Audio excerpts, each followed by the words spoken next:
दोस्तों, आज की इस वीडियो में हम बात करेंगे दिल्ली के कुतुब मीनार के बारे में। इसकी कंस्ट्रक्शन सन 1199 में शुरू करी गई और ये सन 1220 में बनके तैयार हुआ। इसे बनाने में कुल 21 साल लग गए थे। इसे बनाना शुरू किया गया था कुतुबुद्दीन ऐबक के समय में, जो दिल्ली सल्तनत का सबसे पहला राजा था, और इस कुतुब मीनार को पूरा करवाया कुतुबुद्दीन के दामाद शमसुद्दीन ने। इसे बनाने के लिए रेड सैंडस्टोन का इस्तेमाल किया गया, जो राजस्थान से लाया गया। इसकी हाइट 72.5 मीटर है और इसके अंदर ऊपर जाने के लिए 379 सीढ़ियां हैं। अब बात कर लेते हैं कि मीनार का मतलब क्या होता है।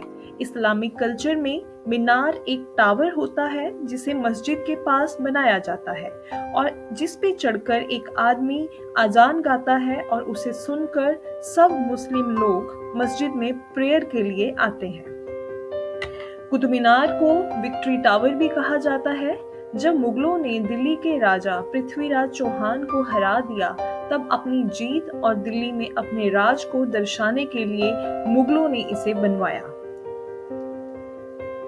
अब दोस्तों, ये वो बातें हैं जो आज तक हम सुनते आए हैं और पढ़ते आए हैं, बट एक्सपर्ट्स और रिसर्चर्स का कुछ और मानना है। और अगर आप भी कुतुब मीनार को ध्यान से देखेंगे तो आपको भी कुछ ऐसी चीजें देखने को मिलेगी जो इस्लामिक कल्चर से मेल नहीं खाती। जैसे कि कुतुब मीनार का मुख्य द्वार नॉर्थ की तरफ है, यानी कि उत्तर दिशा की तरफ है, जो कि इस्लामिक धर्म में मान्य नहीं है। It is only acceptable in Hindu religion. Experts का मानना है कि ये हिंदू राजा द्वारा बनवाया गया है, ना कि किसी मुगल शासक द्वारा। और दोस्तों, जैसा कि हम पहले बात कर चुके हैं कि मीनार का मतलब आखिर होता क्या है, जिस पे चढ़कर एक इंसान अजान गाता है और बाकी लोग सब प्रेयर करने के लिए मस्जिद में आ जाते हैं। बट इसी बात को अगर हम कुतुब मीनार पर इम्प्लीमेंट करके देखें तो ये इम्पॉसिबल लगता है, क्योंकि कुतुब मीनार की हाइट इतनी ज्यादा है कि इसके ऊपर चढ़ने में लगभग 30 से 35 मिनट लग जाते हैं। और इतनी ऊंचाई से अगर कोई कुछ बोले तो नीचे किसी को कुछ सुनाई नहीं देगा। तो ये फैक्ट कि इस मीनार का निर्माण इस काम के लिए किया गया था, ये यहाँ पे हमें लॉजिकल नहीं लगता। तो अब बात कर लेते हैं कुतुब मीनार कॉम्प्लेक्स के बारे में। अगर हम इस कॉम्प्लेक्स की बात करें तो ये 27 हिंदू और जैन मंदिरों को तोड़कर और उनके रिमेन्स को यूज करके ही बनाया गया है। आपको वहाँ हिंदू देवी देवताओं की मूर्तियां भी देखने को मिलेंगी, जिनके चेहरे मुगलों ने बिगाड़ रखे हैं, क्योंकि इस्लाम में मूर्ति पूजा को नहीं माना जाता। और वैसे भी हिंदुस्तान में हिंदू लोगों की धर्म और आस्था को नष्ट करके ही मुगल यहाँ पे राज कर सकते थे। अपनी जीत को दर्शाने के लिए उन्होंने हिंदू देवी देवताओं की मूर्तियों के चेहरों को बिगाड़ दिया।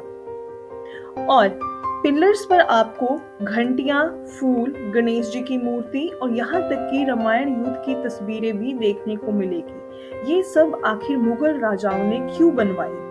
आपको वहाँ हर कहीं हिंदू संस्कृति के प्रूफ्स मिलेंगे, जिसके बेसिस पर एक्सपर्ट का ये मानना है कि कुतुब मीनार किसी मुगल राजा ने नहीं, बल्कि हिंदू राजाओं द्वारा बनवाया गया है।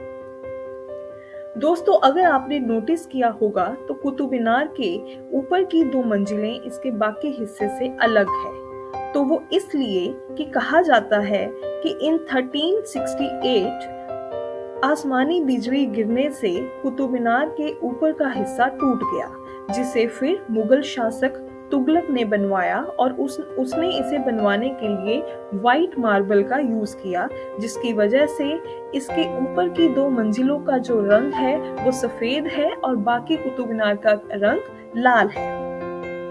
वहाँ की एक और इंटरेस्टिंग चीज है, वो है आयरन पिलर, जो कि प्योर आयरन से बना है और सदियों से खुले आसमान के नीचे खड़ा है, लेकिन आज तक इस पर कभी जंग नहीं लगा।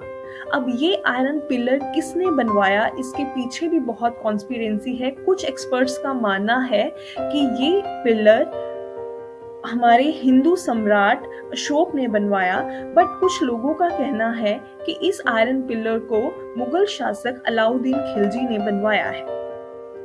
और दोस्तों, सन 1984 से पहले कुतुब मीनार के अंदर जाने दिया जाता था, पर 4 दिसंबर सन 1984 को कुछ ऐसा हुआ कि इसके ऊपर जाना बंद कर दिया गया।